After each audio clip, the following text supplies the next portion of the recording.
everybody, what's up? This is Trey Hearns the Truth. Thank you guys so much for tuning into my station on today. So we're going to be talking about Emmett Till. For those that do not know who Emmett Till is, just to bring you up to speed, Emmett Till was a 14-year-old African-American young man who went to Money, Mississippi for the summer to visit his uncle. There, him and his cousins went to a grocery store that was owned by the Bryant family, and Carol Bryant happened to be working the cash register on that day. She said that Emmett Till whistled at her. She went back. She told her husband. Her husband came back with some men. They went to Emmett Till's uncle's house, got him up out of bed, and told the Uncle Moses that they were just wanting to talk to the boy and bring him back. Well, Emmett Till never came back. They found a body that was inside of a river, and that body was later identified as Emmett Till. But the only way that his mom was able to tell that was her son was because of the ring that was on his finger during the time of his death. So he was beat beyond recognition to the point that you couldn't even identify who he was. And his mother told them that she wanted her son to have an open casket because they wanted to bury him real quickly. But the mom said, no, I want the world to see what they done to my son. And that is exactly what the world was able to do. We saw what they did to her son. So this case was close to 70 years ago. The men who killed Emmett Till went to trial, but they got off.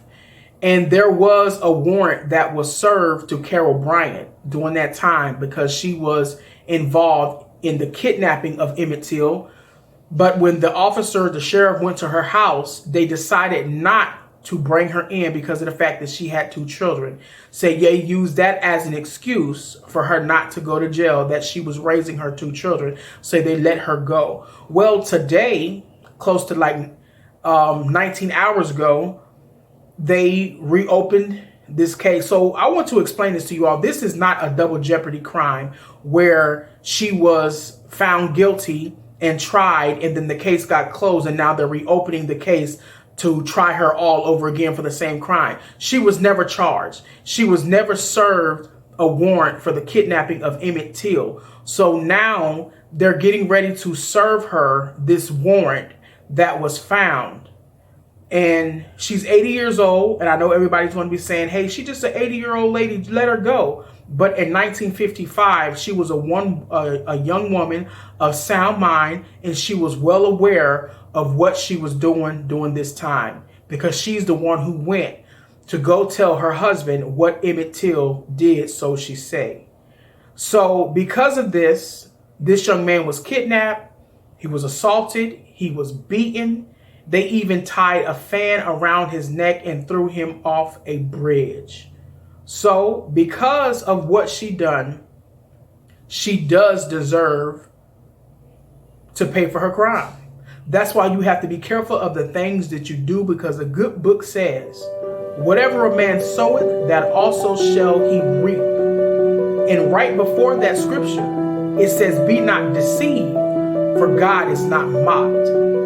So that means the second that you do something and it turns to a minute, that turns to an hour, to a day, to a week, to a month, to a year, then years, and you think that you got away with it, God said, be not deceived, because I'm coming for you. So now, close to 70 years later, she has to answer the call for her crime. So that's going to do it for this video. I am Trey Hearns, the Truth. Thank you guys so much for watching, and you can comment on the bottom what you think about this story and your thoughts. I'm out of here.